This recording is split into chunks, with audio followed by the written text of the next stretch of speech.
ఇక్కడికి బయలుదేరి వచ్చే ముందు వైజాగ్కి మా ఆవిడ నా బ్యాగ్ సర్దుతూ ఏమండి ఏమేమి బట్టలు పెట్టాలి అంటూ కొన్ని డెనిమ్స్ ప్యాంట్లు కొన్ని జీన్స్ అవి పెట్టింది.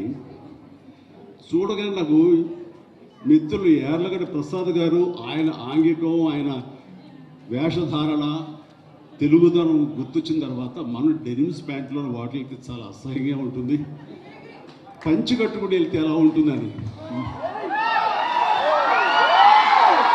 మీరా పంచా ఎప్పుడు కట్టలేదు కదా అంటే నిజమే, నేను ఎప్పుడు ఇలా పంచి కట్టుకుని ఏదో ఇంట్లో కూర్చొని పూజ చేసుకున్నానేమో కానీ ఇలా బయట సభలకు వచ్చి ఇట్లా మాస్ పబ్లిక్ ముందు ఎప్పుడు నిలబడలేదు. కానీ జాగ్రత్త అంటే ఎప్పుడైనా అలవాటు లేక తడబడి కాలు జారుతారేమో అంది. కాలు జారటం ఏంట భాష తడబడి పడతారేమోనని. పర్లేదు ఎవరో పక్కన ఉంటే పట్టుకుంటాను అన్నాను. సరే అయితే ఆ రకంగా ఈ రోజున ఇది వేసుకుని వచ్చాను. వచ్చిన దగ్గర నుంచి చిన్న టెన్షన్, వెనక ఏదో కొంచెం లూజ్ అయినట్టుంది నాకు, ఊడిపోతుందేమోనని మన కృష్ణదేవరాయలు గారు చెప్తాను. నేను వెళ్ళి వచ్చాము వెనక చూస్తున్న బాబు ఏదైనా జారిపోతే నేను చెప్పి శ్రద్ధించుకుంటానని చెప్పేసి.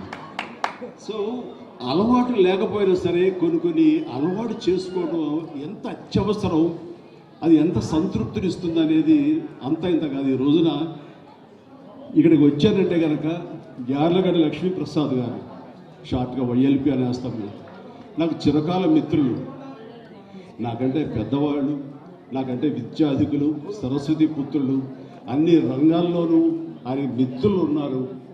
ఆయన విశేషమైనటువంటి ప్రజాభిమానం ఉంది. ప్రపంచవ్యాప్తంగా తెలుగు వాళ్ళు ఎక్కడికి వెళ్ళినా సరే వైఎల్పి గారిని చూసి అభిమానించిన వాళ్ళు, ఆయన చూసి ఆకట్టుకునే వాళ్ళు ఎవ్వరు ఉండరు. అలాంటి అత్యద్భుతమైనటువంటి పర్సనాలిటీ ఆయన.